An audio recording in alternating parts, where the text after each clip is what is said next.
سلام.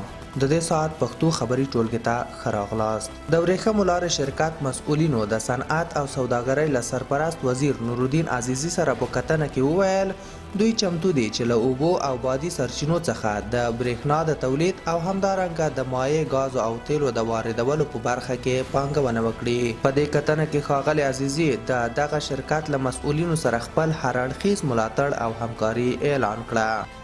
د احصایې او اطلاعاتو ملي ادارې په هیواد کې د برېښنایي تذکرو د ویش د بهیر له پیل راهیسې تر اوسه 12 میلیونه او 288 زره هیوادوالو ته برېښنایي تذکرې ویشلې دي چې د ویشل شویو تذکرو له ډلې څخه تر اوسه په ټول هیواد کې 6 میلیونه او نږدې 200 زره تذکرې د اسلامي امارت د واکمنېدو راوروسته ویشل شوي دي.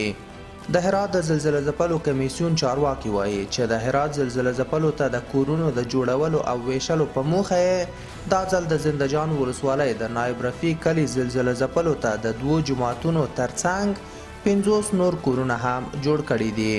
په هرات کې د اطلاعات او کلتور رئیس او د هرات د زلزله ځپلو د کمیسیون ویان مولوي احمد الله متقي وایي چې دغه کورونه په اساسي ډول او دغه کمیسیون تر څارنې لاندې د بغلان ولایت د متدینو خلکو له لوري جوړ شوي دي.